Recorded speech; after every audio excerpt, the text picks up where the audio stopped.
Hey guys, it's Divine here from Merch.com. This is part 3 of a series of 3 about the best merchanting type in RuneScape. You can find the first 2 parts in the video description, and I advise you to watch them too to understand the big picture of this series.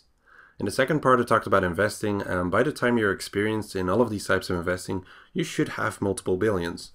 Once you get to this point, you might also be interested in trying out street trading. Street trading adds a third dimension to your merchanting, and it will allow you to maximize your profits. The first dimension is the flips or investments you have in your grand exchange slots. The second one are the investments you're holding in your bank. And the third one is, of course, street trading. Now these 3 can all be done at the same time, which of course makes it the most intensive form of merchanting.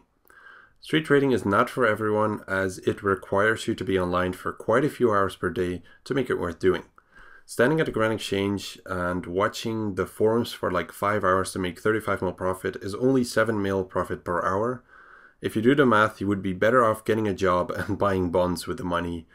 Of course, this is just an example, but you get the idea. For street trading, you need to be willing to spend a lot of time looking for deals, browsing the forums, and bargaining with people. If you're successful, it can give you massive profits, but if you're not too good or simply don't have the time for it, then it's not for you. You also have to keep in mind that generally seen, the only items that are worth street trading are items over max cash, which is a rather limited amount. You can try it out with different items, but it is usually a complete waste of time. Because, people can get the item cheaper from the grand exchange than from you, so why would they street trade with you? Whether you want to get involved with street trading is a decision you'll have to make for yourself. That's not something I can give you advice in. Now, this leaves one type of merchanting, which is hoarding.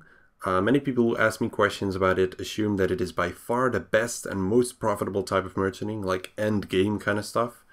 I'm here to tell you that this is wrong, and I will explain you why. Like I said in the previous parts, it's all about getting the best return on investment while taking as little risk as possible.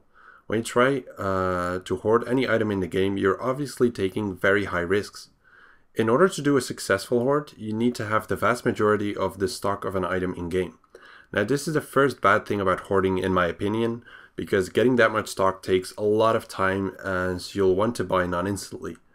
You could say that you'll work together with someone or use multiple accounts, but trusting someone else is often risky, and it's going to be problematic when you want to sell off your stock, and it's like a matter of who goes first, when you start selling, etc. The amount of accounts is usually not the issue anyways. It's getting enough people to sell your item low enough to you. The lower you can buy the item, the better, since you want to get rid of a large part or all of your stock by the end of the hoard at a higher price than you bought it for. At the same time, it still needs to be worth the time, money, and effort you put into it. Then the second problem, who on earth is going to buy all that stock, and what for? If you want to make a good profit, you will likely have pushed up the price a lot by now. Why would anyone buy that much or anything at all of your stock at such inflated prices? To make it rise further, you're gonna have to find someone who's willing to do that. That's really not that easy. Most hoards are done on items with a low volume, which often means that they have little demand as well.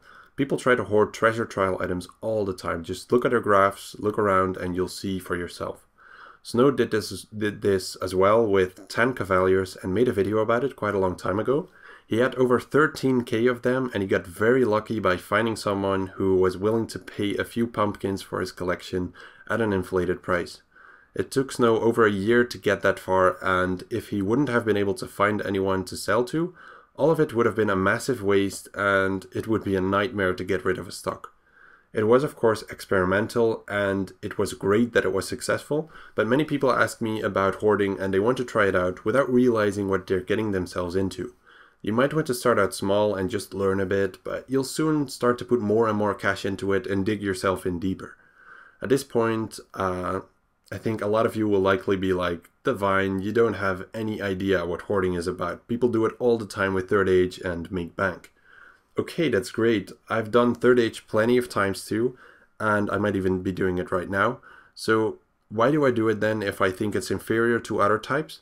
Because perhaps I'm wrong.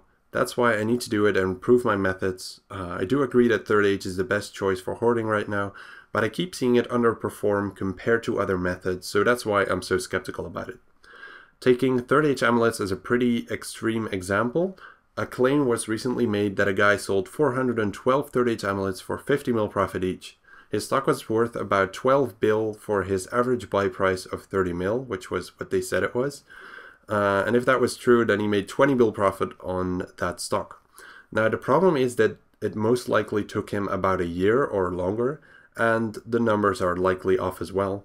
It sounds like absolutely fantastic profit, but if you break it down, then you realize he was taking massive risks, while he could have made more than that through other merchanting types.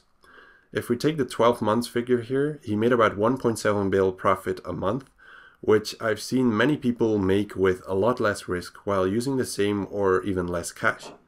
Now this also only worked out because when he started nobody wanted Third Age, and right now a lot more players own the different pieces, which increases the risk of getting dumped on even further. At the same time, there are also more flippers and players involved, so selling off the hoard also becomes easier. But of course the prices are a lot higher now than they were back then. So to sum it up, if you insist on getting into hoarding, then realize that it is mostly for fun and as an experiment, not just for the profit, as you can make far more profit with any of the other types of merchanting with the same amount of money. For hoarding, you will need to have an understanding of the volumes of items, and you need to be very careful about what item you pick. Very few people can afford a Third Age hoard, I think. Other than that, most items are just not going to work out too well, as it takes too long, the risk is too high, and it's really difficult to get rid of your stock while making enough for it to be worth it. It would be easier to get rid of your stock for a higher volume item with more demand, but it's harder to influence those markets, and this makes it take a lot more time. That way it'll underperform again because of the duration. That's pretty much it. In this final overview here, you can see all the types again and their characteristics. Feel free to pause the video here if you want to look over it again. That sums up this series of 3. Feel free to discuss this all in the comments. I hope you have a better understanding of when to use which type of merchanting and what to expect. Good luck with your merchanting, guys. Take care.